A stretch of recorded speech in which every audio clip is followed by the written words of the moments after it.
This week, we ignore city zoning laws, dig up Long John Silver's sweet, sweet booty, return yet again to an ancient land, make laser sounds while listening to John Williams, and discuss what Jimmy's are tenders. This and much more on this episode of Rolling Doubles Podcast.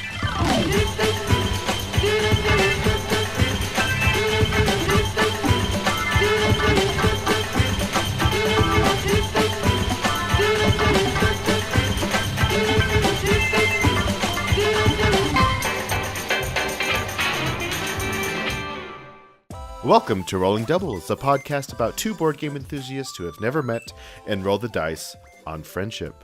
I'm Jacob, the Jacobiest of all Jacobs, Jacob Russell. And I'm addicted to Japanese 80s city pop, Ryan Schneider. What is that? It is excellent music. Oh, it's actually like a genre of music. It is, yes. It's actually having quite a resurgence in Japan now, and I would recommend that any viewers or yourself go and Google it on the YouTubes or YouTube it on the Googles. I don't know what you kids do now these days, but it is actually pretty catchy and nice music. It's very happy music. And remember how I'm trying to be happy. That's true. I think that's a good goal in life. Now, is this music that's made currently to sound like the 80s, or is it just 80s music that is listened to currently? 80s music that is listened to currently. All right. It's really fun stuff. Maybe I will link one of my favorite songs that have been on repeat like this last week. I would love to hear that. Yes, it's good stuff. It's good stuff. Do they sing in Japanese? Kind of. It's a mixture. Okay, so there's this group, this is not about board games at all, I know, but there's this group I was obsessed with in high school called, Pizzicato 5. And it's like, I had like 7 of their albums. It was probably the most weird high school habit I had was listening to the guys. Anyway, that's not what we're talking about. I'm excited to listen to that. But I'm also just excited to talk about board games. Yeah, board games. That's what we're here to talk about. Japanese music. I am on about 300 milligrams of caffeine tonight, so it's going to be a party down in my basement. It is going to... What has happened? That sounds like a euphemism. It is not a euphemism. I'm just going to enjoy my time with you while sipping on this unnecessary energy drink. Well, this is going to be excellent because, speaking of Japan, there is a game that you're playing as I look at our little cheat sheet that I really enjoyed when I got to play it, and I think... You posted recently on our Instagram and Twitter. We have those. This really great game. Tell us about it. Okay, this game. I would love to talk about Rising Sun. Now, Jacob, why are you talking about Rising Sun? That's a great question, Jacob. So I want to talk about this because it's been out for almost a year. I think it came out in February. I think that's when backers got it of this year. And it was great. Everyone was talking about it. Opinions were all over the place. It was really great. I loved it. But I want to talk about it now, these months later, to see how it's holding up. Now, Rising Sun is a game by Eric Lang with art by Adrian Smith and published by CMON. This is the second game in, I think, a trilogy of games by that collective. I'm going to call them a collective. First one being Blood Rage. Excuse me. And in this game, it is an area control game where you are managing your faction on the map and you are able to collect cards that give you monsters and abilities, and you're able to move, and each faction has a different set of abilities to help you gain control of the area. Hence, it is an area control game.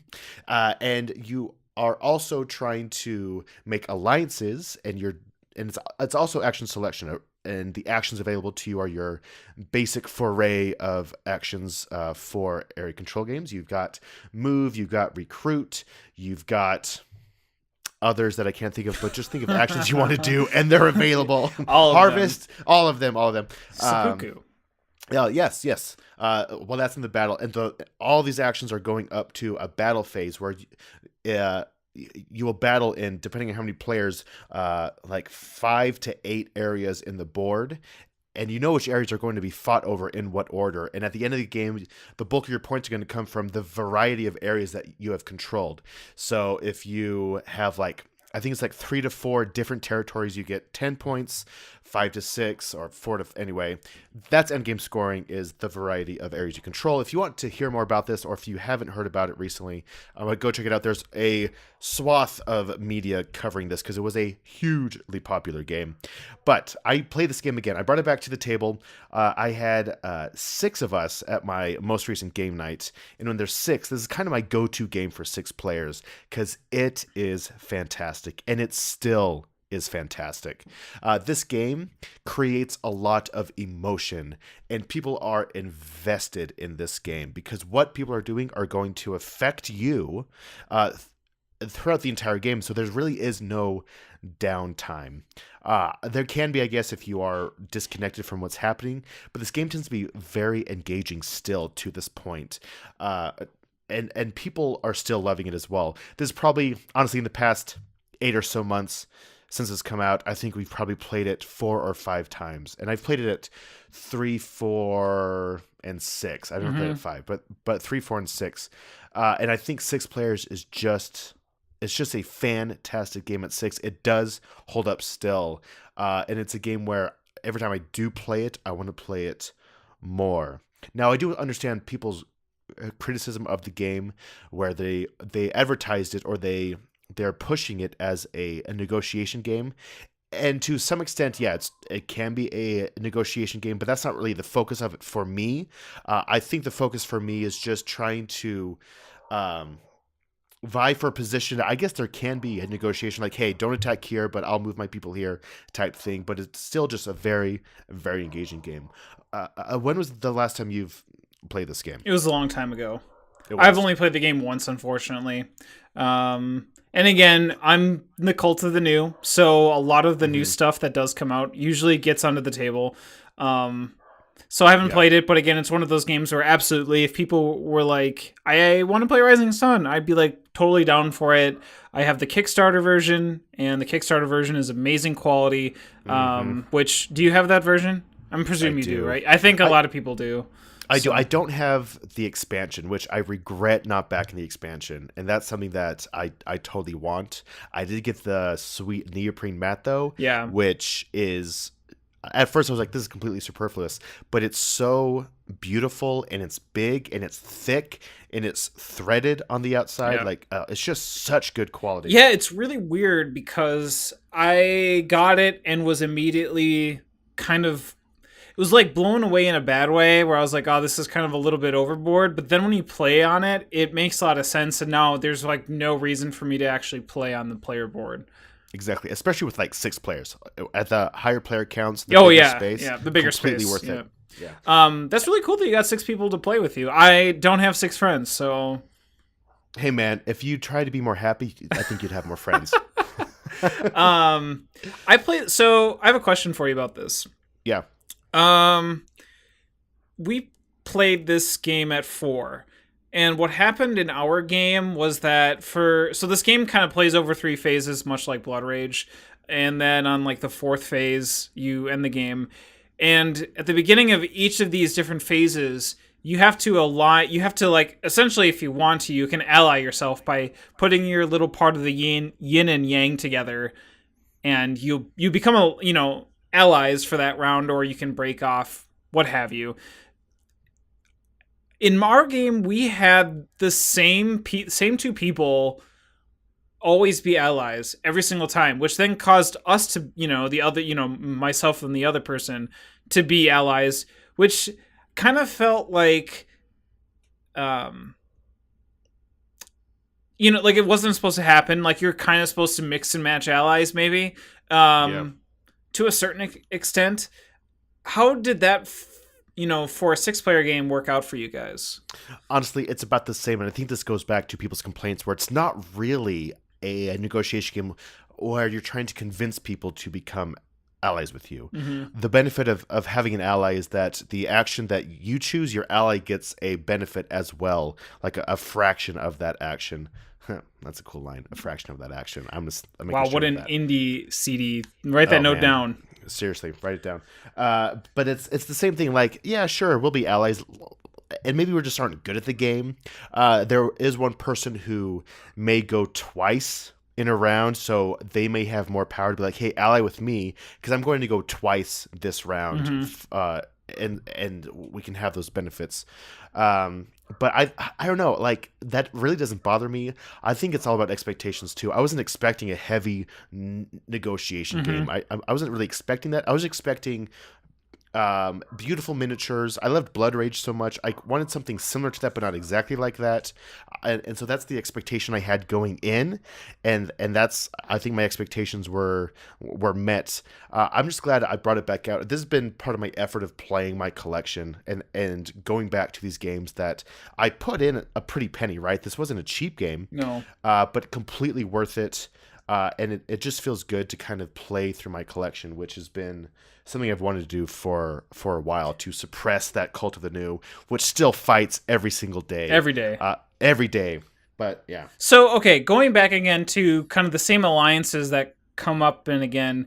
Yeah. Coming out of each game saying that you want to be able to replay and replay and replay, what are you changing over every play that, you come out of one game and say, okay, this happened and I'm going to change my style this way. Like, what's kind of the biggest takeaway that you take from each game that you're trying to reapply to every other game? I don't know. I think that's a great question. I don't really analyze my gameplay. I don't really try and win games. Like, I don't set that out as a goal for playing a game, which I know sounds backwards.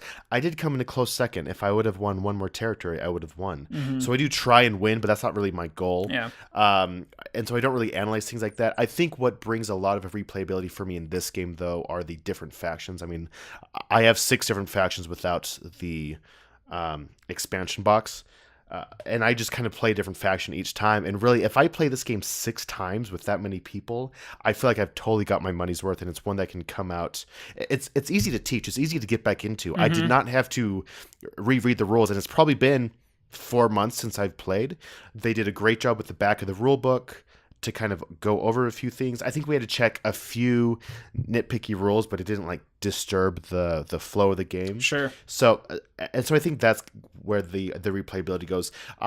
For me, I'm trying more to focus on if people are having fun. People are taking time away from their families to come spend time at my house. Yeah. And so I want to make sure that they're having a good time. So I make sure that people are, that's my focus. So you and I have a very similar stance on gaming, where it's not that I don't want to win, but I'm more concerned that everyone at the table is having fun.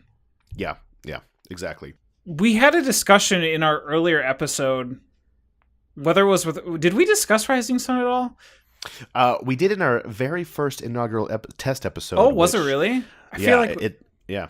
So in that episode, we talked about what would be like, out of this trilogy of games, right, that supposedly is happening, what would be the third game in this trilogy? So we have, we have the Vikings, we have the feudal Japan. So what would theoretically be the next Eric Lang, dudes on a map, area control themed game? Like, just the theme. Let's not talk about mechanics at all. I think you can kind of get it's going to be some sort of variation, right? And what's really interesting too, right, is think about that the Godfather came in between of Blood Rage and Rising Sun. And that was almost, I feel like, a 1.5 to both Blood Rage and to Rising Sun to a certain degree. It's like an offshoot of it that didn't quite work, but felt like it could work in its own retail release, which unfortunately, due to sale prices, you can kind of tell it hasn't been doing too well in the game stores, unfortunately. But I'm just kind of wondering, given the games that have come out, what could we be seeing? Oh, okay. Here's a cool idea. So Blood Rage ended up being like a spiritual successor to Chaos in the Old World. Okay. It would be great if you could bring that game back and maybe soup it up a bit and make that the third one to kind of become full circle with it. I love that game. It is a fantastic game. Now, I'm not sure what theme he could use. Do you ever play that game, Chaos in the Old World? Nope, heard a lot about it, but I've not played it. So it's fantastic. And ultimately, it is a very similar game where instead of cards being drafted in your hand like Blood Rage, each faction is completely different, but you're playing cards onto each area that's affecting that area. And so it's super unique. It's super fun, but it's one that it takes a dedicated group of players to really get into the meat of that game, and I never, unfortunately, did that. So it's on my shelf with the Horned Red expansion. I've only played it like once, but that's a game I would love to kind of get back into with the same group, much like I'm doing with Root, playing that every other week, over and over again.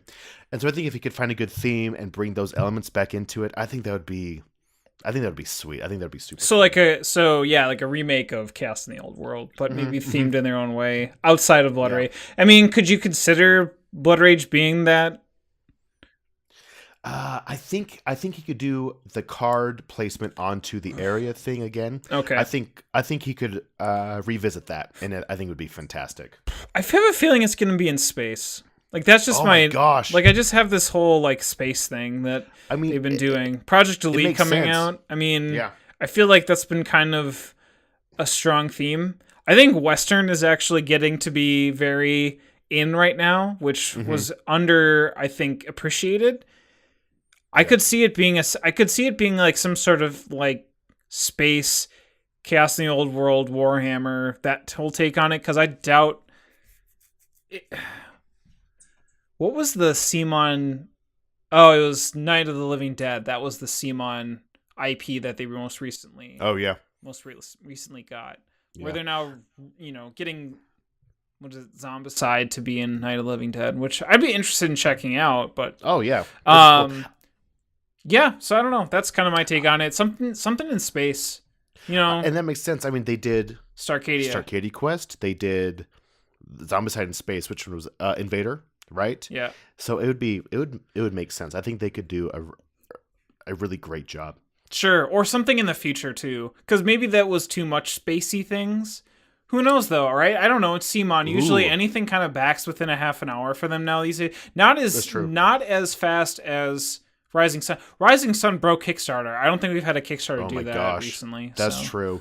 Cyberpunk could be really cool, especially with like Cyberpunk 2077 coming out. Yeah. I think that's what it's called. That Project Red game. Guaranteed there's going to be a board game for that too, by the way. Oh, yeah. Yeah, it's a shoe-in. Hopefully, I mean, Fantasy Flight did one for The Witcher.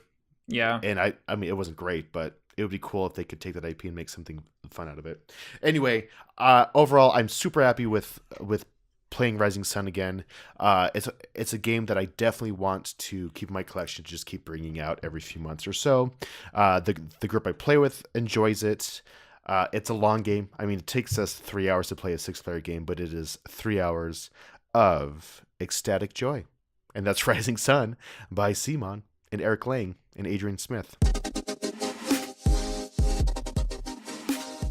Hey, Jacob. Hey, Ryan. Do you live in a house? I do live in a house. Have you lived in an apartment? I have lived in an apartment in a past life, yes. Perhaps you have lived once upon a time in an estate, which is the next game I'm going to talk about, which is called The Estates. The Estates is designed by Klaus Zock, which is a German name. So again, I apologize for the mispronunciation of these names. I'm going to do my best, though. So Klaus Zock is the designer. Artist is Dan Van Pardon. And then it's Thijs. How would you say that? I would say that Ties Van Pardon? Man, I have no idea. Yeah, I don't know idea. Anyways, I apologize to both Dan and this. It's not this. Not this. I guess it could be. Peace. And publisher is Capstone Games, also published as Simply Complex Games. I think Capstone is doing kind of the North American release, and Simply Complex, I think, is doing the European release.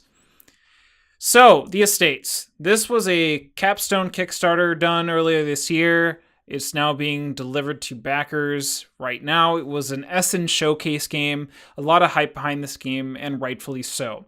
So, in The Estates, you play as a estate mogul, an investor, whatever you want to call yourself, as a man who has a lot of money to burn. Let's just say it that way. And it's 1 to 4 players, perhaps more. 1 to 4, play it at 4. I think it's fun at max level or max player count. It's a lot of fun.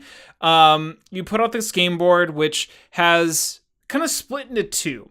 You have this developmental side, just a 3x4 grid that has different plots of land that are zoned out that you'll be building upon. And then you have like this river that kind of cuts down the middle. And then you have land that hasn't been zoned yet. That just land that's used for potential buildings that maybe you want to sneak out over the river and build. Then everyone has $12 million in checks, which are kind of funny because each check is written out to a different person. I think those were Kickstarter backers with their own signatures. It's kind of a nice, neat personal touch. I like it a lot. It's cute. And then you have colored cubes. You have 36 floor cubes, what they're called. There's, I believe, 5 or 6 colored cubes, all 1 through 6. So there's like 1 through 6 of blue, 1 through 6 through gray, 1 through 6 with red, 1 through 6 with purple, so on and so forth. And what you do is you put 36 of these cubes into a bag, you shake them, you draw out 24, and you lay them out in a 3x8 grid. You then give everybody $12 million, and you lay out these different business cards that we'll talk about here in a second, and you start bidding. There's also some other tokens here too. You have different roadblocks. You have a cancel thing. You have a town hat or a mayor hat, and then you have rooftops that go into this bag. So how this game works, it's really fast, it's very simple, but it's a whole lot of fun. And it gets really cutthroat. It gets very, I was going to say mind screwy, but you're definitely trying to work out how all these different bids and like how this person is going to use this certain cube or roof or whatever is going to happen in a very unique and interesting way. So one person, the first player, will pick something to bid on, whether it be a cube, a roof, a mayor hat, or a roadblock. And they will have the player to their left start bidding. And that player on the left has one chance with how we played, and hopefully that is how it works. They have one chance to put in the starting bid for what that should be. So they'll put in their bid and say $4 million. It goes around the table so that all their players have a chance to bid, and you have to go over their bed, so you can't just all do 5 million and they have to pick. They all have to kind of one-up each other. It goes back to the original person who started the whole auction, and they get to decide whether or not the highest bid is worth that much to them so that that player will pay that person that amount of money, or the person who started the auction pays the highest person to own that block. Does that make sense? It does, yeah. Okay, so once you win, so like say for instance you have a purple 5, right? A purple 5 means that purple player will get 5 points if that is the highest cube placed on that like plot of land, right? It goes around the table and it bids. Let's just say that the winning bid is $7 million, and for the player that started the auction, that is worth the highest, that's worth $7 million to them. So the person will buy the purple cube. The winner of that auction will then place that in a plot that is zoned correctly. And then it moves on to the next turn, and it keeps going and going and going. To note, these $12 million that you start off with is a closed economy for the most part. There is no entrance of money into the game. Only money can be taken out through the action of embezzling, where you can store on your turn $1 million. That counts as a point towards the end of the game. So the objective of the game is to complete 2 rows of buildings up to the river line, and the uncompleted row is worth negative points to those people that own those colors. So once you actually bid on a color cube, you gain the business card of that cube. So let's say, for instance, in my example, purple won that bid. They would get the purple cube, meaning all those purple cubes are worth points to them. All right. So it goes around, and people will end up owning potentially at least one color or none of them. So it's theoretically possible for someone in the game to not own anything, in which case they're kind of messing with people's, they're kind of having to embezzle to try to at least get points at the end of the game. They won't ever go into the negative, but they have to kind of be this weird mediator in terms of like, if I'm going to pick up something, they need to really pick and choose. If they pick blue, Like, you got to really hope that the other players around the table are going to make it worth their while, or they're going to mess people's day up, whatever. Oh, yeah. So yeah, it'll go around. And one of the key things too is that in order to complete one of these rows, you need to have 4 cubes in 2 rows up to that river completed with roofs on them. So if you want to bid a roof, you have to go into this roof bag, pick a roof, and be 1 through 6, and then everybody bids on the roof. So once again, when all 4 become complete, or longer due to the roadblocks, the game ends and you score that. So again, you can kind of stack cubes upon other cubes in numerical order. So for instance, if you have a purple 5 as your ground floor, you can stack any color above that, which is 4 or lower. So it kind of can build up that way and that way and that way. So again, if say for instance, there's a purple 5, a 3 yellow, and a green 1 would score all those points plus the roof. So it's kind of a push your luck thing in terms of being able to have all those points high, but you would gain then a lot of points or lose a lot of points because, again, the uncompleted row is going to be worth negative points. And again, this goes on, and it goes very fast. It takes about an hour to do a 4-player game. And when I played this with 2 random people and my friend Nick, we just had a blast. Like, people were laughing. There were people that I didn't know that we were kind of like giving the side eye to each other.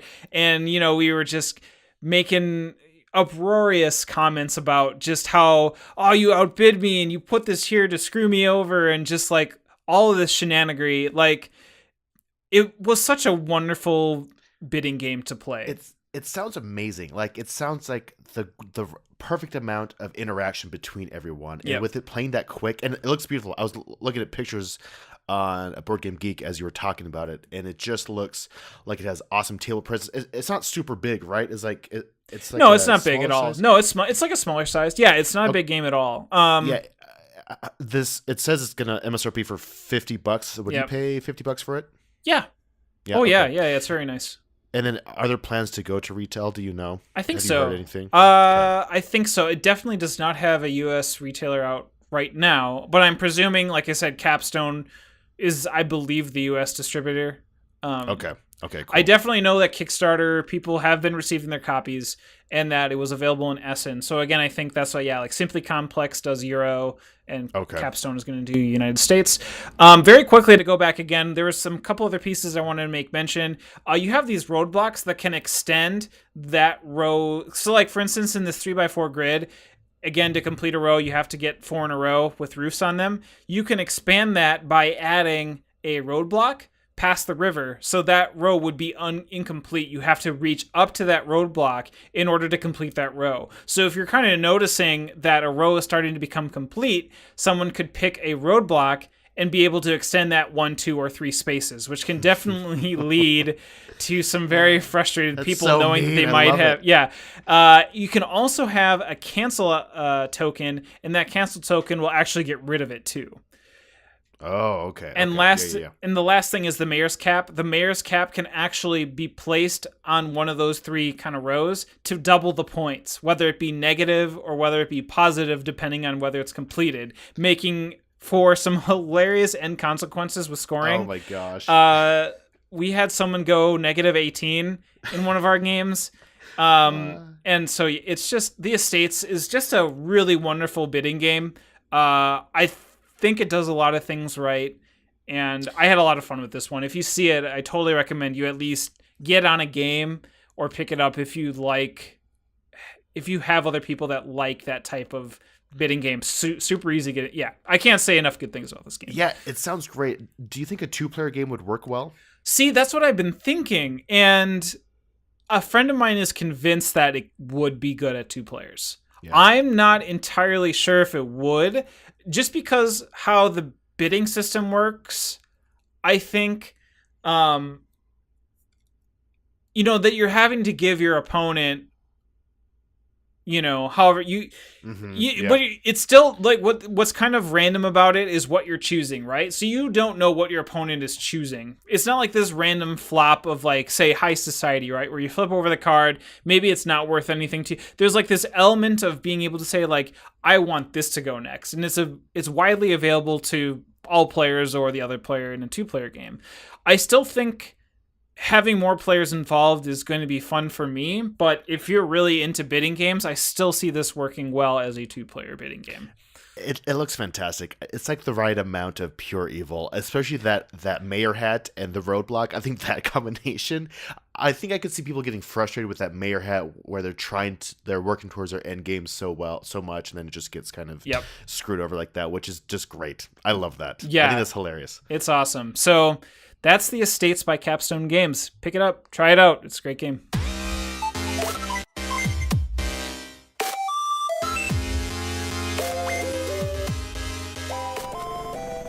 So, we had a new kid, and my wife and I are trying to play games again with each other because it was super hard for the last few months just because she was tired and nauseous, and I guess like having laying on chairs kind of hard. Yeah, but we are slowly getting back to it, and she's really sweet. She's like making an effort because she knows how much I miss playing games with her, so she's actually making an effort to play games, and it's great. So we had these really grandiose ideas. I was going to learn Anachrony again, and we were going to play big games like Anachrony, and I also had City of Iron out as well. Okay. And then we're like, okay, hold up. This is not coming because of time, because we'd have to like learn one night and then play it quickly again after that, and it's just with time it's not going to work. So what we did is we found smaller games, now not like super small, but a good way to where we could learn again and play it, and then play multiple times. We're trying to play games 3 times in a row before we play another game. And the game we started doing that with was Risk Star Wars Edition. Damn. Now, have you played this game at all? I have not. I've heard of Risk Star Wars Edition, but I have not played it. Please regale me. I will. This game, I love this game. Okay, so this is it has nothing to do with Risk. It's just the label for marketing. It is published by Hasbro, designed by multiple people, James Delosio, Austin Rucker, and Craig Von Ness. Sorry about that. And the artist is Kevin Hill. This game is the end of Return of the Jedi, where there are 3 simultaneous battles happening at the same time. You have your final battle between Vader and Luke. You have Han and his band of Ewoks or whatever trying to get the shields down. So the battle in space, so those ships can take down the in progress Death Star. Okay, and so you're managing these 3 battles all at once, and it's actually a super simple game. Each player has a different deck of cards. So one person is the rebels, one person is are the Imperials, and they have a deck of cards, and each card will have 1 to 3 actions on it, and those actions will just correlate with one of the 3 battles happening at the same time. So the trick is to balance these battles back and forth. For the rebel player to win, they have to get a track all the way to the top, which is the Han's group taking down the shield, and so that has to get all the way to the top, which symbolizes them taking down the shield for the Death Star. Once that happens, a ship has to be next to the Death Star, and a 6 has to be rolled, and the Death Star blows up. And then the Imperials win by taking out every ship of the Rebels out on the board as well. And so that's all they have to do. Now, the Vader and Luke battle goes on. You play a card to attack as one of those, and there's a lot of dice rolling in this game, so there is kind of a lot of luck according to the dice, but it is a Hasbro Risk titled game, so that makes sense. But it's such a smooth playing game and a quick playing game, and the tension of all these 3 battles happening. Oh, sorry, in the middle is the space battle, where there's different zones and you're moving ships. The Imperials have an Executor and a bunch of TIE fighters, and the Rebels have B-Wings and Y-Wings and X-Wings flying around as well. Also, the board is shaped like a TIE fighter, which is just fantastic. That's cute. The 2 tracks, it's cute. The Vader-Luke track is on one side. The taking down the shield is on one side, and in the middle is the space with the Death Star in the middle. So the production value is just great, especially for a Hasbro game. Now, there are 2 versions of this game out. There's the normal version, it's like $15 or $20. It's super cheap.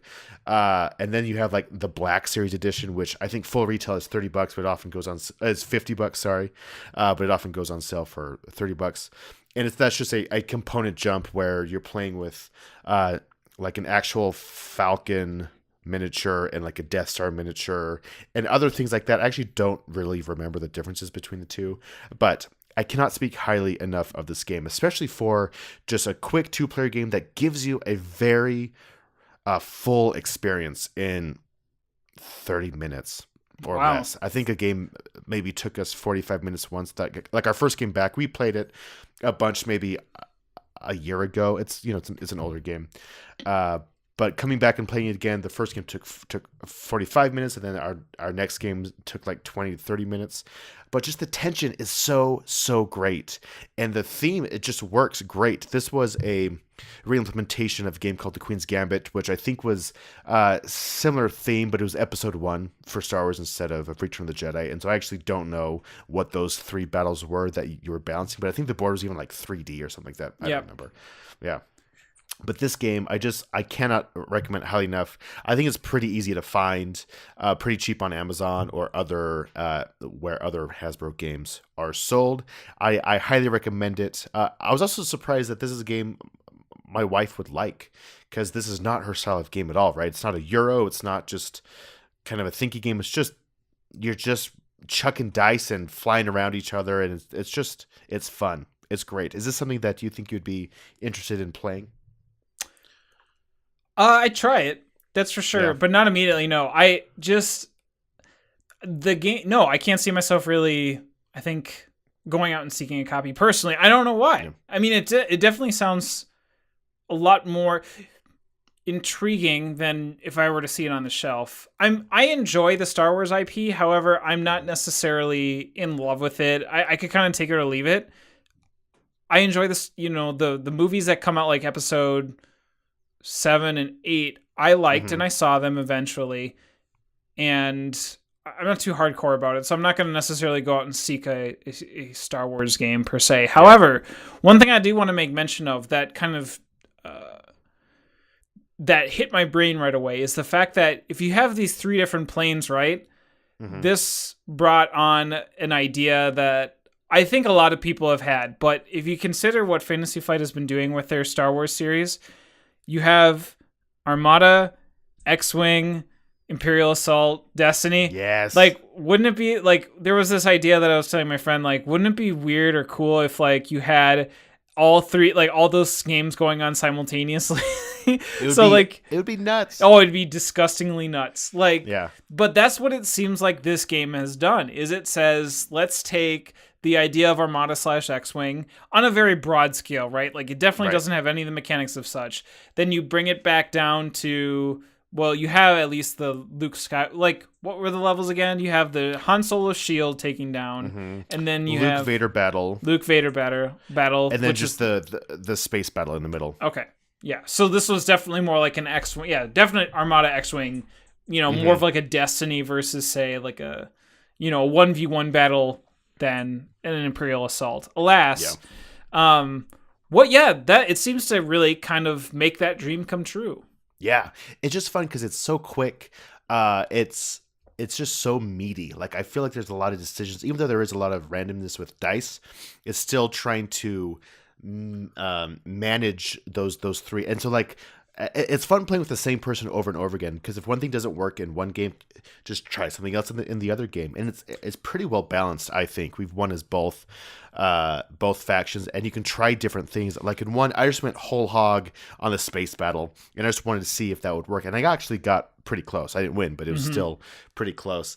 And I think with the IP, I think the IP will help draw people into this game if they're into Star Wars. I think labeling it as a Risk game does it a disservice, because I think that sets expectations wrong on 2 accounts. If someone's not a big board gamer and they see Risk, they're going to expect a Risk game, right? Where this is not a Risk game. And if you have people who are invested into board games and enjoy playing board games like ourselves, and they see Risk, they're going to have expectations and kind of have like a negative connotation towards Risk, just like the base level Risk, right? Yeah. So I think either way, I don't think it's a great label for it, but I could be wrong. That may be the reason why it did well. I think it did well. I think it still sells. I don't know, but it's fun. I dig it. That's a really good observation. I really think that's what had initially veered me off a little bit is the fact that it was kind of a Risk-esque like game, and that I think the expectation of Risk is that it's Risk. It's Risk. I mean, I've never been a Risk fan. I played it a few times when I was younger. I got through a mission and a half of Risk Legacy before I just stopped caring and opened everything, and then was severely disappointed. Did you open that one envelope at the bottom that you're not supposed to? I did open that one envelope, and I ate it. It told me not to open it. I opened it, and I ate it, because that's what you were supposed to do, right? You're supposed to eat the components. I don't know, but spoilers for those people, potentially, because I don't know what it is. Like, it still comes up. You don't eat it. I was joking. It does not say to eat the Hey, components. you know what? At this point, I don't even know, man. Like, it could have just been like that, like, baseball gum. You have no idea. That's true. It could have just been Risk baseball gum. It has like the nutrition facts on the back of the Risk Legacy box. Like, what kind of game is this? Why is it so full of sodium? That would be amazing. That would be incredible. I would totally get like a food food legacy game. Like, roll a dice. That's the food you eat. Just rip it up when you're done. It's just, man, he sucks. Anyway, that's so fun dumb. game. Risk Star Wars Edition by Hasbro.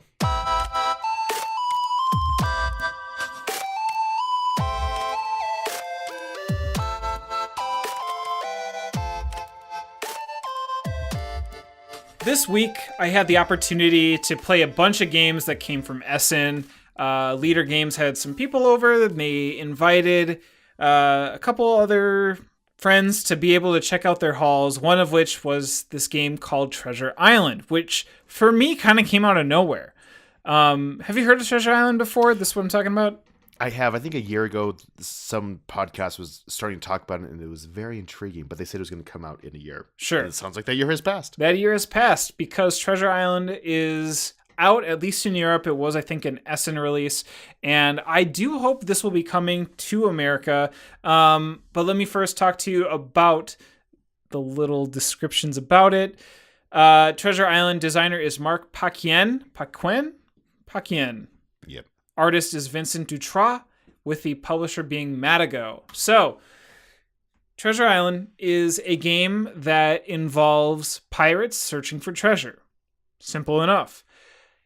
This game is a 1v all game because one person plays as Long John Silver, the pirate who hides treasure somewhere on this map, and all the other players have to find it.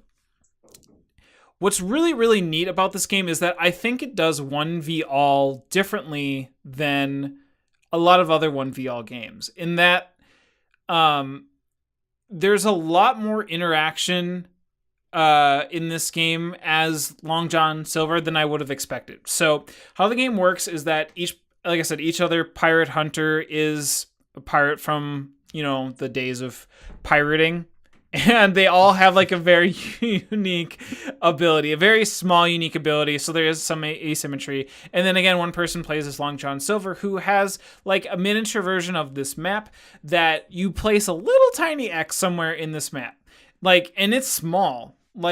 If you see the version of this map, there are huts, there are ships, there are rocks. There's just a lot of places that putting this X on your tiny map can actually feel like, oh, I'm being really sneaky with where I'm putting it. How you would not think anyone would be able to find this treasure. But alas, there are a lot of tools that the pirates can use in order to find this treasure.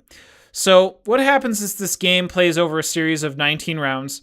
And in these 19 rounds, what ends up happening is that players start their turn by choosing one of three different actions. You can large search, which is basically taking a circle template, putting it around your miniature, and then tracing a circle around it, kind of denoting that this is where you're searching. There's another action where you can move up to 3 inches and small search. So you can move in a straight line, do a small search with a very similar template. And then you can also do a horse maneuver or a gallop, in which you can just kind of bolt and be able to do 6 inches, which is quite a length of ways in the map. Yeah, it's average. Yeah. Much like a regular horse. A Right. horse will go up to 6 inches, stop, and then you have to tell the horse to do another action to go another 6 inches. Do you have to make horse sounds, I'm assuming? I mean, you could house rule it. There's no... Okay. Yeah, you could house rule it. Same thing about how everybody has to be in RPG as a pirate. Yes, obviously, yes. Yeah. So anyways... so again, everyone kind of has like a mini map, and also every single pirate hunter is working with each other, but also against each other, because each pirate kind of will end up be given clues in terms of where the actual treasure is, and they have to be sneaky to not kind of give it away to anybody else, but everyone can kind of deduce where they're going, and through their clue maybe decide whether it's in that specific area that they also want to search. So as the game goes throughout each turn, each day is passing by, and Long John Silver ends up giving clues to every single pirate hunter. So there's kind of like beginner clues, and then there are like black clues that kind of get a little bit more dicey, a little bit harder to decipher. And then once every clue is played, there is going to be a red stamp that goes beneath it to denote whether Long John Silver was telling the truth or whether Long John Silver was potentially telling a lie, which is really cool. So, like, for instance, one of the clues is that choose a miniature, and that miniature has to be more than 6 inches or 6 miles in this game away from the treasure. And they have this really super neat protractor that comes with the game. You hook up a marker pen to it, and you trace in a circle using this protractor, denoting that from this miniature it is not within these 6 miles. And then you place whether or not you are telling the truth or you are potentially not telling the truth. And then the game will kind of go on, and during different days there are going to be specific things that the pirate will, or that Long John Silver will get, and a number of stars that denotes how many actions each specific pirate will get each day. And what's really cool, again, is that Long John Silver ends up in a tower. Like, he gets held captive and gets put into a tower. And on the 19th day, he escapes and then makes a beeline for his treasure. And if he gets there, he wins the game. Otherwise, if a player is able to, within the circle or touching the line of the circle, find the treasure, that specific pirate wins the game. That's amazing. So now, is there some historical significance to 19 days? No. That just seems like a really random round. Good question. Number of rounds. I don't know. Right. Maybe, but I don't know.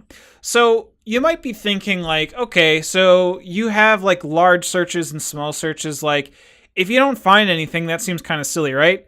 Well, in this game, it's not, because what ends up happening is that there's actually this really cutesy-wootsy treasure chest that actually is built to kind of open up like a treasure chest. And what you can do is you can put little treasures into that treasure chest and be able to give a small glimmer of chance to that pirate, thinking that they actually found the game-winning treasure piece, because the game ends by putting the real treasure into the treasure box and giving it to that player, and they open it up and like, I found the treasure, and the game ends.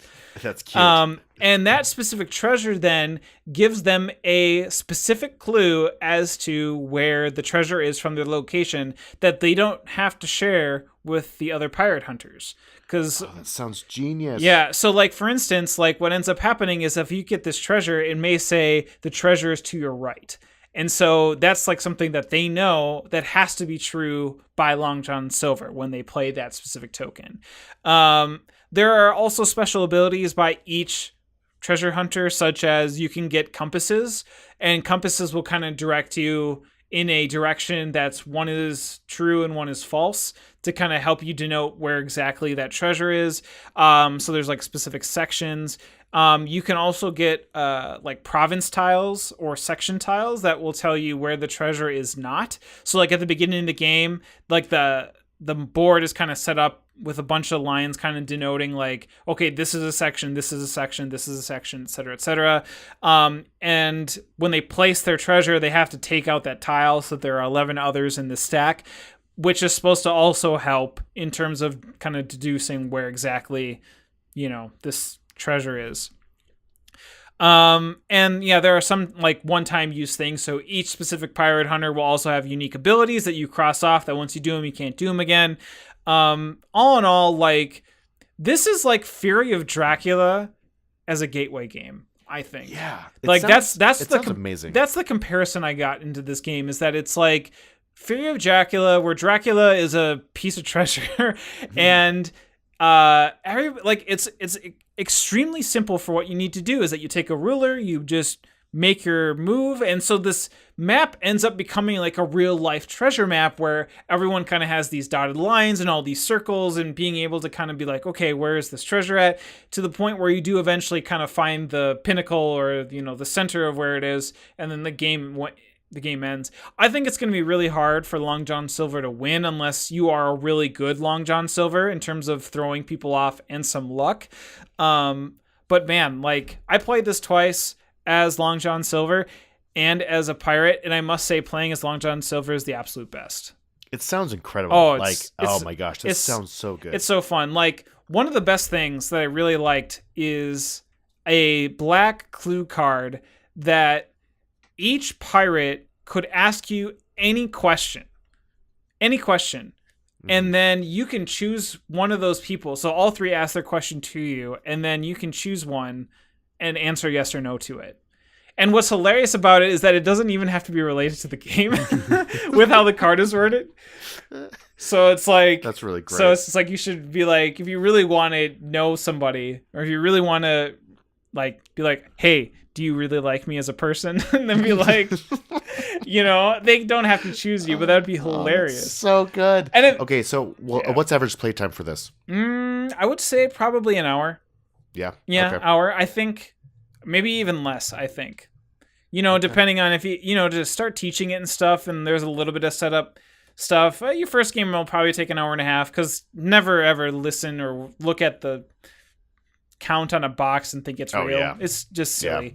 Yeah. But I would really think that, let's see, we played, 3 pirates and me as Long John Silver, and then probably took like an hour.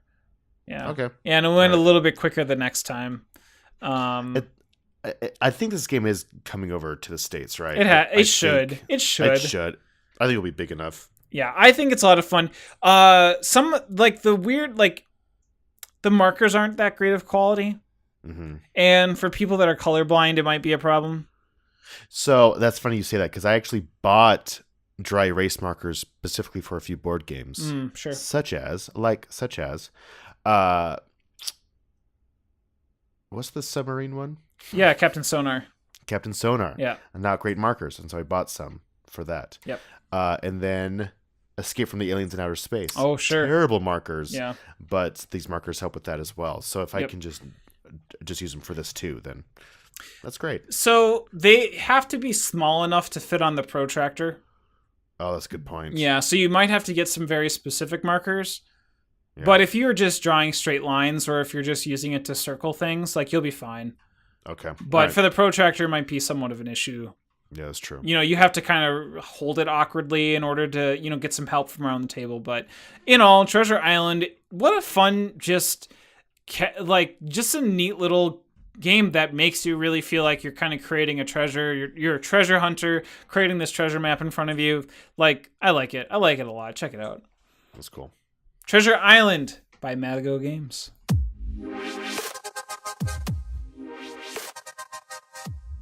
So, it's an exciting time in board games right now, as it has been constantly for the past few years. But there's been enough time passed since we've done this before where I just want to talk about things we're excited about. Games that's on our minds, Kickstarters if you want, or just things that are happening in the board game community that excites us. And I'm going to start off because I haven't heard my voice and I like the sound of my voice, so I'm just going to keep on talking. Oh yeah, keep going. Okay, so a game I'm excited about to play is Blitzball. Now, this is a game by Games Workshop, but I'm not going to go into a lot of details, mainly because I've never played it. I'm just excited about the premise of it. But Games Workshop big box games, I love them. I want to play all of them.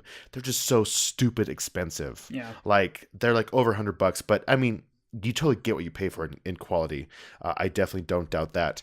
But I've always wanted to get into Blood Bowl because it always just looks great. Mm-hmm. I've tried other variations of that game, like Chaos Ball by CMON, which is just but this one $40 game, only available at Barnes & Noble, by the way. I did not know it was an exclusive. What? So I called all my game stores, and they said, oh, no, it's a Barnes & Noble exclusive here in the States, wow. which is shocking. That is shocking. And so I bought it on their website.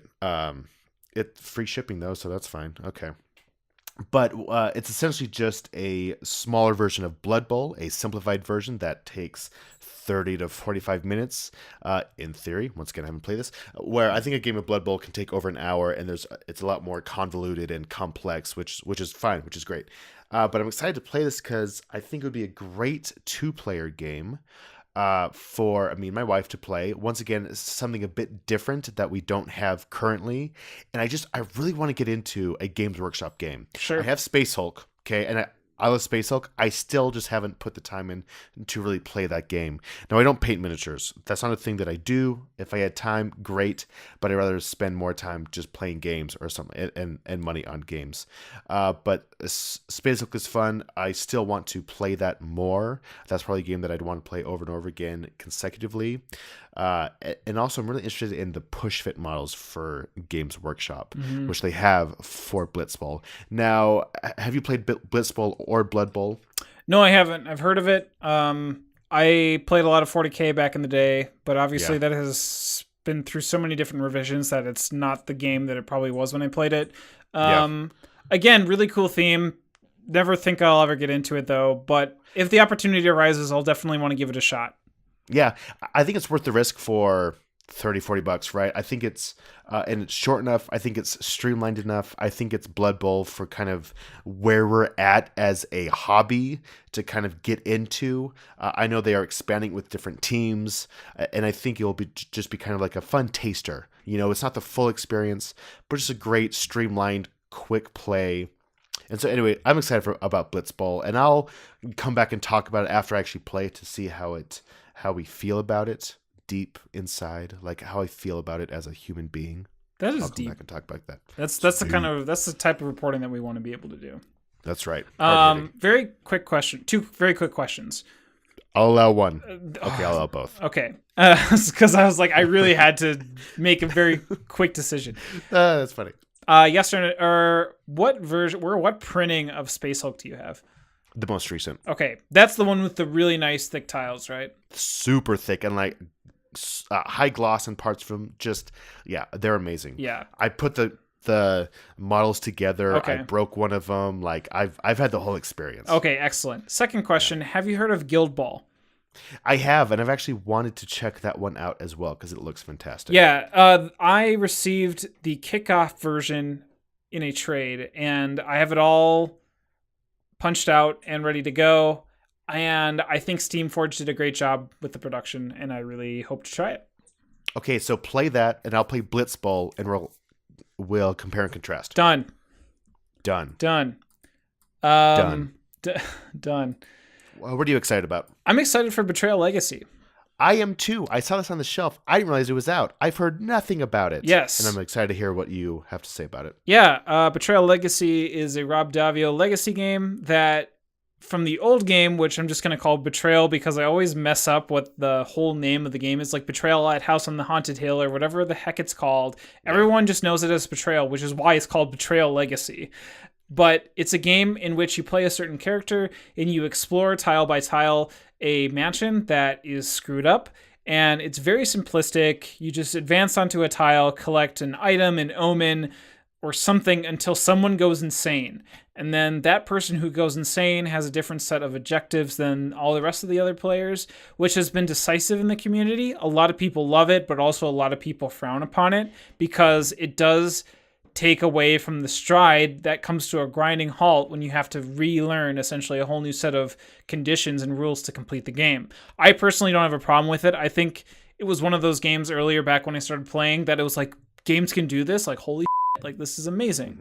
Betrayal Legacy adds legacy components to it, so very specific legacy decks for different items, different omens, or whatever the heck Daviau and that whole team decided to add to it. You don't have like character cards anymore. You actually play as from a specific house, I think or a legacy, literally like a legacy of family. You get to pick your character and your age, and then each game you play, you actually get to then pick from that like bloodline another person to make it as your own, which I think is super neat. That's clever. Oh That's man, cool. It's really cool. And early reviews have been saying that this is a good one. So we don't have a Seafall on our hands. Oh, okay. So you played one game of it so far? No, I haven't. I picked it up this weekend and I punched it out and I read the rules, and it plays a lot like regular Betrayal. There are a couple different things that it does that doesn't not make it Betrayal. It does seem like, though, they do make the traitor and the survivors, or whatever you want to call them, a little bit more streamlined and easier to understand what these new things are going to do. But in all, I know that it's going to be hard for me to get this to the table, but I am just a fan of this type of game no matter what, and I will go out of my way to try to make something happen soon to play it. Okay, that's interesting. What did it cost you? It cost me like $50. Oh, that's not bad. Yeah, it's a bigger not bad box at all. too. It's a bigger box, and it has a nice insert in it. They still have those really poopy plastic clips, right? Yeah. That I'm hoping won't be bad. Like they won't, it'll eventually over time, right? It's something you can upgrade. So it's not a huge deal, but I wish it was something that Avalon Hill would have taken into consideration. Also, the models are just poopy. Like they're colored, but they don't like, you will see them when you see them. They aren't. Yeah. Is it sealed boxes? Is there like stuff you unravel as you play? Good question. No, there's only one box, unless for some reason like the game pulls a magic trick and it's like, check up in your roof, like in the second drawer of your nightstand, right? Like unless something weird completely happens, it's just going to be like a few legacy decks and one envelope and one box, I think. And that isn't spoiling the game. That's just what it is when you. Yeah, that's fine. And then, how many games do you play over the arc of the campaign? 13. Do you know? 13 games. Oh, that's cute. Yeah, so you do play 13, and then you have a game that is, much like Risk Legacy. You do have a game that is then Betrayal, with all the different changes and modifications you made that you can replay over and over and over, theoretically. That's cool. Yeah. Hey, speaking of 13, do you know which episode number this is? It's 13. It's 13, It's man. 13. Lucky like number 13. It is meant to be. So okay, that's interesting. I'm going to check it out, because we were actually disappointed that we don't have this game for Halloween. My wife wanted to play it, but I sold my copy like 2 years ago. Oh, yeah, like great Halloween game. Great Halloween game. So I just wonder if I should pick Betrayal Legacy up or Betrayal. I don't know. Honestly, I think we'd play Betrayal like once or twice a year, and so maybe just the normal version. Or make an effort to kind of play a campaign game. I think get the legacy game. I think you'll get hooked. I think they really took the game that it was and I think made it better. Do you know how many people can play? 4 or 5. 2 to okay. Wait, 3 to 5. 3 to 5. Definitely 3 to 5. Yep. So our next campaign that I'm gonna run though is Rise of Fenris. Sure. For Scythe, and I need one for after that. So this. Well, then wait on it, I guess. Yeah, I'll wait and see what people say about it. Yeah, we'll just wait on it, because I guarantee you it'll probably go through a second through a second print run. It sounded like the game was actually doing really well on store shelves, let alone that there hasn't been too much marketing on it, at least until recently. Now I've been seeing some ads and stuff, but yeah, I mean, I saw it on the shelf of my game store. So sure, yeah. So cool. Betrayal Legacy, Avalon Hill. I'm gonna check it out. Okay, I want to talk about a game that the Kickstarter actually just ended. It's a Kickstarter game. I've been kind of laying off of Kickstarters for a while. I got tired of spending a lot of money to wait for a year plus for a game. Mm-hmm. Now I still do a few here and there, but one that I'm actually excited about is Project Elite from CMON. Mm-hmm. Now I feel like this is kind of CMON returning back to their peak with this kind of game. Lately, it's just kind of been different versions of existing games with like Starcadia Quest or different versions of Zombicide. It's nothing that's really excited me. Now, this game isn't that much different from those types of games, but I think it's different enough. But the reason I want to talk about it is just kind of it's fun to see different things happening here. Now, this is a reprint, not a reprint, but like a reimagining of the same game, just an older version of it. And I actually don't know anything about this game. I know that it's real time. There are aspects of it that are real time, and you're trying to go around and roll dice, which gives your heroes actions, and you're running around shooting aliens, and you're trying to. It's a co-op, and I just think that's fascinating and really interesting. But it's been a long time since I've been excited about a CMON Kickstarter. I remember back in the day, it was like one hit after the other where I would just be obsessed with CMON Kickstarters, and they knew what they were doing. And it's been interesting to kind of see the decline, right? I think Blood Rage, well, there was, of course, Zombicide, which was getting millions of dollars. And then Blood Rage actually, I don't think Blood Rage even broke 1 million. I think it was only like 800,000. And then that got huge, so people were buying that. And so then other Kickstarters were kind of giant. But over the past few Kickstarters, I don't even know if they've been hitting 1 million. I think we're kind of seeing a decline in the interest in their Kickstarters. Tidal Blades was the most recent one in memory that got 750,000. That is the biggest one I've seen recently, to my knowledge. Yeah, so I think in general, and so not just CMON, just in general, I think Kickstarter is kind of slowing down to some degree. I kind of, and I get it. It's easy to burn out on Kickstarter, on all the excitement. Can I do a hot take? Hot take. Kickstarter is becoming oversaturated. Amen, brother. No, it truly is. I think we're seeing a lot of companies now these days throwing out Kickstarter after Kickstarter after Kickstarter that it doesn't become exciting anymore. Do you know who's doing it really good right now is Claustrophobia. I think they're trying something different where it's going to be shipped in 2 months. Yeah. And they're just using it as a buzz generator, and I love that. I think that is great. Yeah, this interesting model. I personally don't have any interest in Claustrophobia because I owned the base game and I never played it, and it looked cool. And it's like top 200, I think, somewhere in that. Alas, we're getting off. It's really interesting too because we're talking about Project Elite, a CMON Kickstarter, which then kind of brings us back to Kickstarter as a whole for board games, which CMON kind of piloted to a certain extent. Totally. I can't share the same excited feelings for Project Elite because it kind of looks a little bland to me. And I get that because it kind of just looks like Zombicide with a few tweaks, honestly. I mean, the biggest thing though is being in real time, and that doesn't really draw me in all too much. I mean, I'm okay with a real time game here and there, but for me, I'm not. I don't know. What's the game? Is it like not Escape level? The Curse of the Temple. No. The level, the miniatures. Level 7 Omega Protocol. Thank you. That's what it kind of looks like to me. It looks like that, but with more browns. With more what? More browns. Like the colors, like it's a very kind of brownie game, brownie reds and like all sorts of it just, I don't know, browns just don't. And honestly, as excited as I am about it, I'm still just in for $1. I haven't really decided if I want to back Project Elite. I just think it's kind of exciting to see different things, and I might do it. I don't think I'd get any of the expansions. I think it'd be worth it just for the base game. See, that's what I've been doing.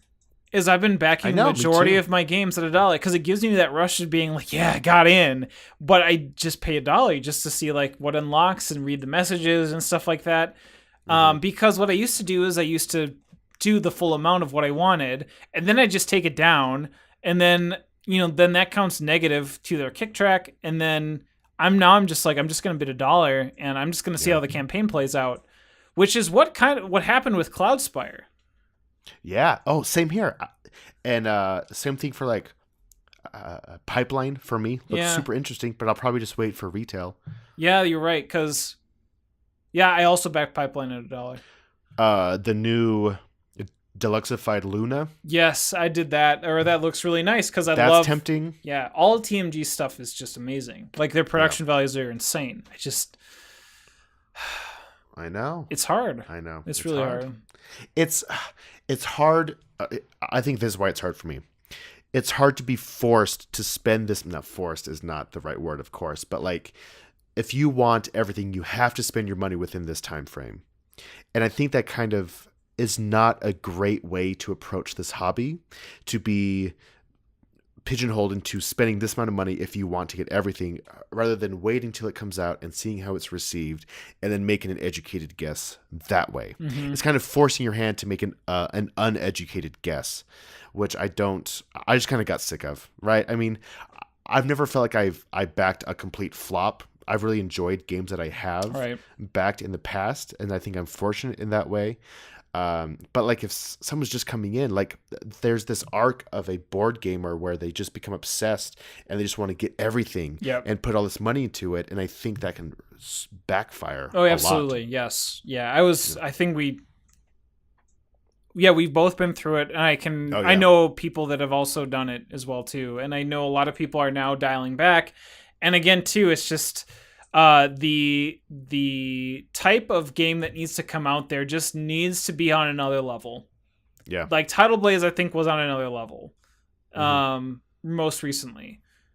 However, you do get little gems here and there. I want to say the Estates, I don't think ever did anything blowout, but that game is amazing. Yeah, that's the thing. I think that's what happened with Blood Rage too. Like people weren't expecting it to be such a hit. Their newest Kickstarter coming up is the digital version of it. Yeah, and it does have a few new new molds for the Kickstarter exclusive miniatures and things like that, which I'll be really interested to see how well that does. But I don't know. Here's the thing. I was like, ooh, new miniatures. Then I'm like, I don't own that game anymore. I was like, I'm like so in for this. And then I was like, I don't own Blood Rage anymore. Yeah. I'm going to check it out though. I could dig a digital version of that game. I try with digital versions, but I never play them. I download them and like, oh, this would be great to play with people online. And I never do. Like there's a Scythe version coming out, or I think it's already out. It is already out. But I think there's going to be a version for the tablet as well. But I get it. I get it. I totally understand. We're connecting on a sub-mental level here. Yep. I get it. Anyway, Project Elite and the status of Kickstarter. Boom. This game that I'm going to talk about next has, I think, been talked about to death, not only through our channel, but multiple avenues of different media outlet sources, which is Keyforge Call of the Archons, which officially, as of the time of this recording, is going to be released this Thursday, which is kind of an awkward day to do a release, but I'm not Fantasy Flight. So whatever. You do you, Fantasy Flight. I support you. And I'm not going to get too much into Keyforge. I want to talk about it briefly because I did have the opportunity to attend the pre-release, and I did have a number of games played over this weekend. So I do have a sense of what this game is like and can give my thoughts on the game. So Keyforge, as you know, when you buy a deck of 37 cards, that deck will have a randomly generated name and series of cards from the houses that exist in that game. And then that deck becomes yours. You love it. You tend to it. You have it grow up to be a fine young gentleman or lady that you can be proud of and will come visit you when you are dying in the hospital. Alas, Keyforge... That got real heavy for a second, by the way. That got real. The flow of consciousness here, super dark. But the pre-release, very quickly, not only did Fantasy Flight throw a pre-release party, but other not Fantasy Flight venues, but other friendly local game stores got pre-release kits that gave out pins, lanyards, a glossary card for what you can do in certain key terms, and a example of an Archon deck that you will be able to purchase for the retail value of $10. And all in all, this is a good game. I like it. Okay, I'm interested because I actually ended up at my local game store, which I rarely go to, honestly, and I did not know it was the pre-release, but they had decks there. Yes. Now, I thought you needed like a starter set with tokens and stuff like that to play this game. You do and you don't. So a lot of the things can be proxied with dice or with counters, whatever. It doesn't really work that way, but they can. Like, you can certainly make do. However, at your game store, they should have also had a copy of the starter set that had the tokens and things that you could purchase, which seems kind of silly, I guess, to a certain extent, because it's like, you want people to go and try your game, but if you're only getting one starter set, and let's just say you have like 12 people there, like, what are you doing? right? I know. And actually, I asked him about that, and the guy was just clueless. He just knew he had a starter set and was selling the decks for $10. So exactly. So people can make do. I think it was an event, so they could have had up to X amount of people show up. So it is what it is, but that doesn't take away from what Keyforge does well, is that it does take the whole deck building aspect, just says, nope, screw you. You just take these 37 cards and work with it. In the games that I played, I really did feel like there was one deck that I had that felt really good, and there was two other decks that I couldn't determine whether I played badly or just got randomly unlucky. And was playing against a deck that was doing well. And that's where chains come in. So there's like this whole aspect where if you play cards or if you're playing against someone that knows that has a good deck, you could add chains, which basically prevents you from being able to draw cards up to your hand limit. So like if you get 6 or more chains, that's like -1 from your hand. If you get like 7 to 12, that's -2 all the way up to -4. Interesting. It's a balancing mechanic, which I understand. I don't really know. I mean, I don't really know how to feel about it. But in essence, like the games that I've had that I played, I had fun with, and that's what's important. Yeah. And theoretically, you could buy in for $40, right? Because you get the 2 learner decks plus the 2 decks with everything, and then you can just go to town. Okay, so that's interesting. How many decks or how many people can play from a starter set? 2. Just 2. Yeah. Because I had someone in my game group actually bring it up and was interested in actually like pitching in and just having a bunch of people coming over and trying it. But it sounds like if you could theoretically have 4 people play, so 2 groups of 2. So you could kind of share the tokens, go back and forth. Yeah. So because there's 2 decks that are the same across the board that are meant to play well and combo off of each other. And then you would get 2 Archon decks, which are the random packs of cards that you don't know what's in them. So what could theoretically happen is that someone could play with 1 starter set, the other starter set, and the 2 Archon decks. The starter sets are going to be a bit more advantageous for newer players because it's going to be immediately, like, they were built for the sole case of being like, okay, these cards are going to interact with each other in these certain ways. While in the Archon decks, you don't know. It's kind of it's more of a chance that you'll have good synergy, theoretically.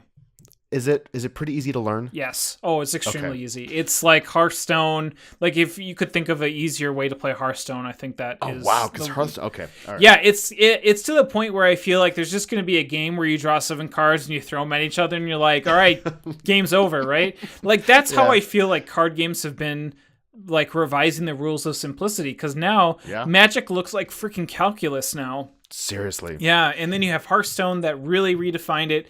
You have games like not Hero Realms and Star Realms. What's the Epic, I think, where it's just like you just play whatever the crap you have, and it's just there. No mana cost. Yeah.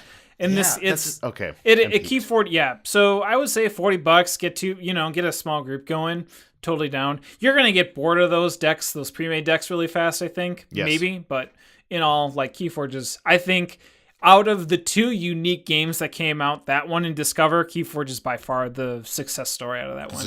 Okay, that's interesting. I think honestly, it seems like it's worth trying out and play that a bit, and then like a few months later, like, hey, let's go spend $10 and play this again, just see how things are. And I think they've got an interesting model there. And see, that's what I think Fantasy Flight, that's like the best outcome for them almost at this stage, right? It's just like, it's a game that I think everyone's willing to pitch in $10 and see what happens. And I think at that point, it's just like, I mean, obviously you'd be like, everyone wants to buy everything. Everyone wants to buy 10 packs of it. I think this is I think they're positioned to have this be a very successful product. Yeah, that's cool. That's awesome. Yep. Keyforge by Fantasy Flight. Okay, I want to talk about a game. The last game I want to talk about is The Grizzled. Now, this is a co-op game, an older co-op game from CMON, small box, so with some cards where you are playing as a group of friends in World War I, trying to survive the war, and you do that by supporting each other.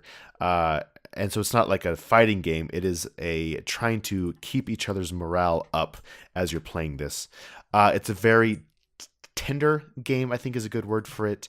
It can be a pretty emotional game, which is surprising for what kind of game it is. And the reason I want to talk about it is because I've played it twice. Okay, I played it once a year or two ago, and it was great. It's a great co-op game where it's hard to have a quarterbacking where one person is just telling everyone else what to do because no one else can see your hand of cards.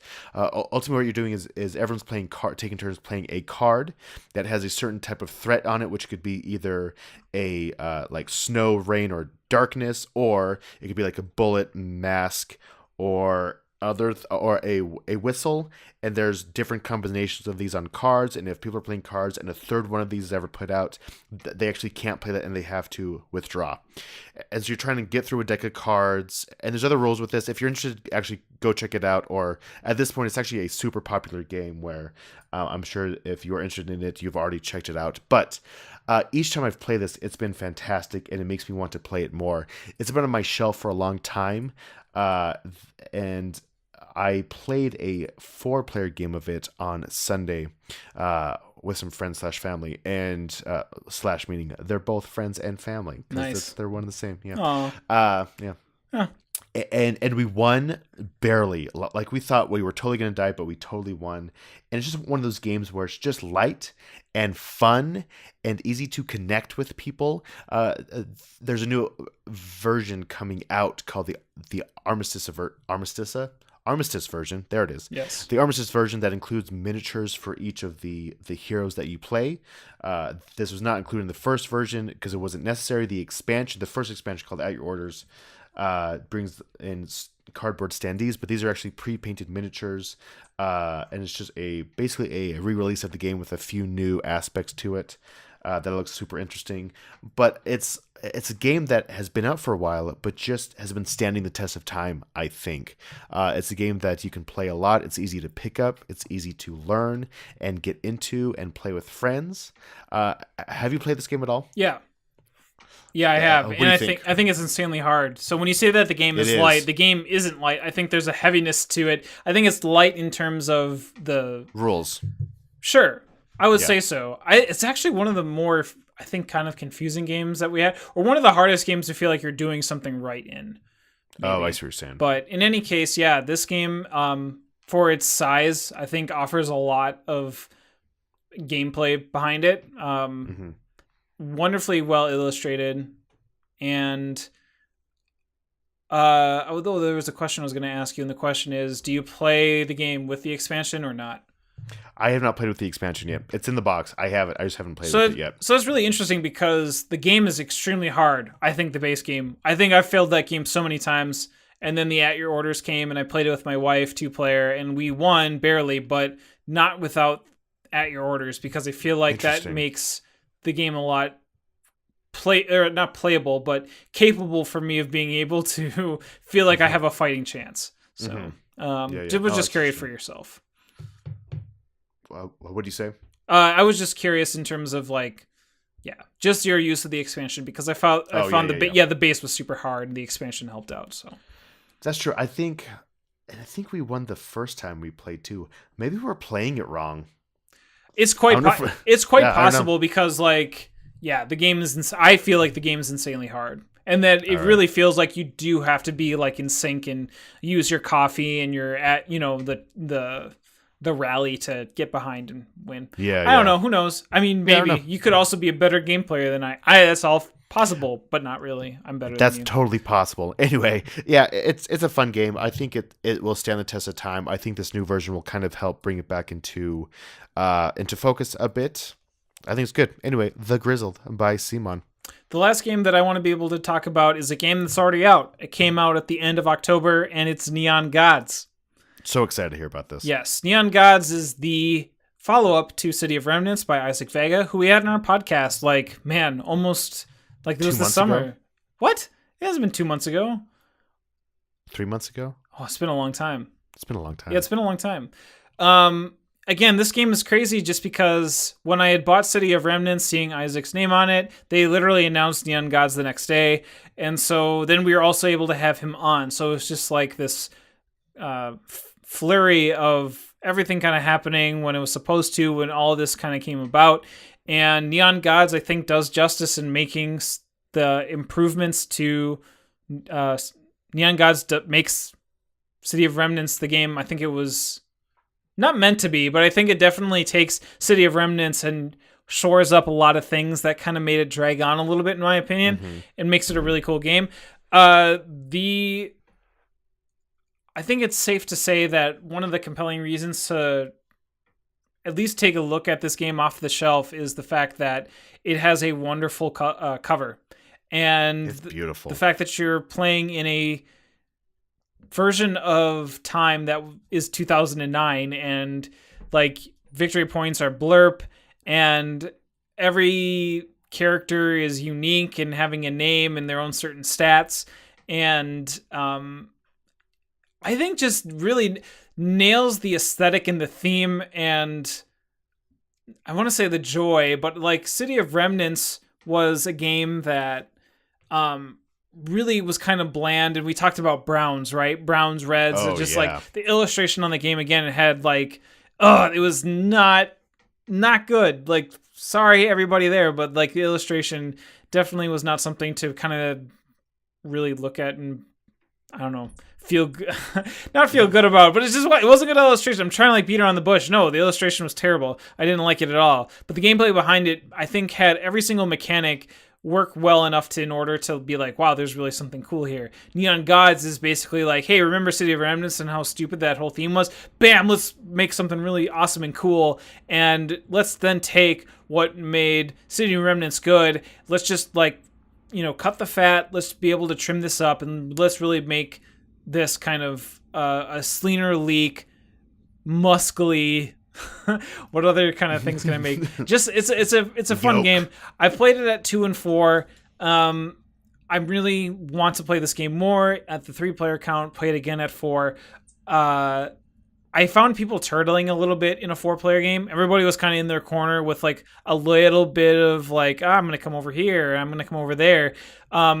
A little bit of utilization of what are called tunnels, which are adjacencies that can kind of warp you throughout the map to kind of come in on the flank and be able to cause some people's day to be a little bit sad. But in essence, Neon Gods, I think, really does City of Remnants better.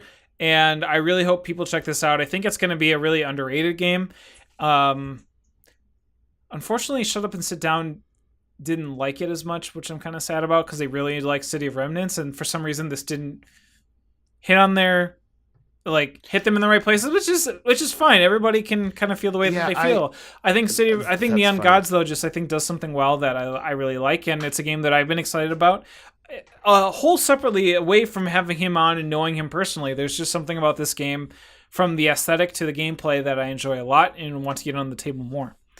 Yeah, I'm actually really interested in this game. I loved City of Remnants when I played it back in like 2012. I actually also heard that Shut Up and Sit Down podcast this today, and I actually don't listen to them a ton, but I did hear that today on the way home from work. And I find myself not really agreeing with a lot of their opinions. I think they're super harsh critics, which is good because there's so many games, and I think they're looking for perfection. But I'm still intrigued. I think this is a game I'm going to pick up just because I liked City of Remnants, and I think my game group would like to play this as well. It plays up to 4. Yes. Right? Is that right? Yep, it plays up to 4. Yep. Okay. Yeah, I'll check it out. Yep, very good. Neon Gods by Planet Hat Games.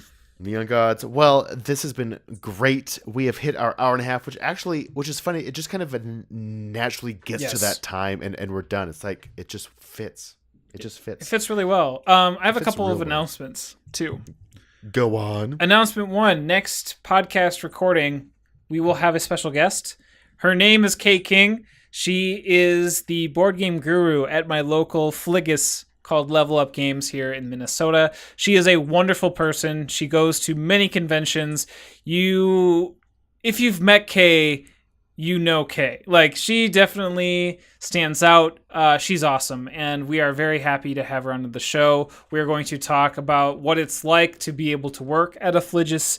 We're going to talk about her experiences going to conventions, her favorite games, and whatever else decides to come up in our conversation. I think it's going to be a wonderful time. So look out for that coming in 2 weeks.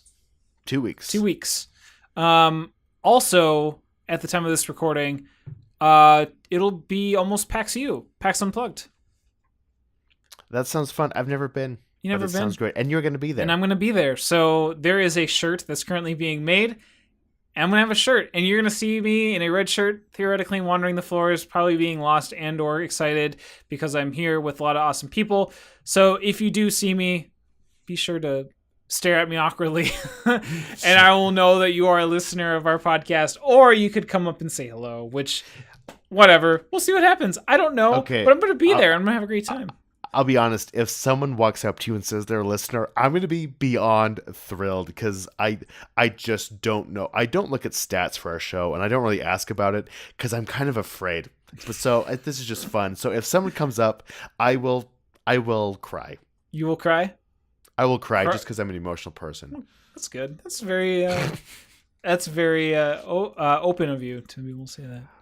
It's like it's the kind of crying that like at unnecessary parts. Like there's this new Adam Sandler special, and I cried at the end of that. So it's not at the right times, but it was touching and beautiful. You cried at an Adam Sandler movie? Well, he started talking. His new stand-up special on Netflix. He started talking about Chris Farley and singing songs, and I lost it. Oh. It was like 2 days after my kid was born, so I think I was kind of on. It was the hormone drop. It was male postpartum. Got it. Just kidding. Gotcha. Yeah. Anyway, yeah, that's exciting. PAX U. PAX U, yep, I'll be there. So it's going to be a lot of fun times. And so again, if you see a red shirt that has our logo on it, that's a me. It's not me. It's not you. It's not me. You refuse to leave your house. Why when I have all the games here? Exactly. There's no need. Tell us where they can find us. They can find us in our basements in Utah. And no, just kidding. Yep. We are on Instagram at Roll Doubles. Is it Roll Doubles Podcast? At Roll Doubles. Just search us. We're on Instagram. Yep, we're on Instagram. On Twitter at Roll Doubles. Our videos are on YouTube. Yep. Which is a website where you can watch videos. And we're just kind of plugging along here. I think things are going great. Things are going wonderful. Just keep on listening to us. I want to give a shout out to my boy Bruce. Your boy Bruce. He listens to every single episode. He writes down questions to ask me when he sees me in person, and that made me so happy. Bruce. So, yeah. Man, you're a good man, Bruce. Yeah, so a big shout out to our one. Do you take Bruce. it? Do you like? He like gives you this like handwritten calligraphy set of questions, and then you take it. You Jacob. You look at it, and do you like just stare him right in the eyes and just crumple that piece of paper? Bruce, we don't want to do that. Yeah, we don't want to do that to you, Bruce. Bruce, no. Our thankful listener. What's been a question he's asked you? Oh, it's just about games we talk about that he's interested in buying, or like other games that he's heard of, and I surprisingly have like been 100%. I've heard of every game he's asked about, so I feel real smart when he asks me questions so far. Well, what's really interesting is that I also have a friend that said to me that we talk about games that we have games that they've never heard about that they have been intrigued to look up and check and see if that's something they'd be interested in. And maybe he was just like being nice, but I'm going to believe that we truly, I'll take it. Yeah, we'll take it. We'll take it, man. So I think that's really cool though, that people listen and awesome. Us, spend an hour and a half of their day to just listen to us babble about crap. Yeah, it's really great. But now this hour and a half of listening to you talk about yourself, I'm out. I'm done. I get it. I'm even sick of me. I'm never sick of me. You're never sick of you. I'm sick of you though. I don't blame you. I love you. All right, everyone. Have a great... Oh. Yeah. Now I hate crying. I'm emotional again. No, this is just a teeter-totter of emotions. I'm indifferent now. I'm ambivalent towards you. Anyways, thanks again. I never think of you at all. Yes? Okay, anyway. Have a good night, everyone. Goodbye. Goodbye. Thanks for listening. Music intro is Sivu Play by Fantastic Plastic Machine, and music bumpers were created by myself using Apple Loops and GarageBand for iOS. Join us next time as we get jiggy with it on another exciting episode of Rolling Doubles Podcast.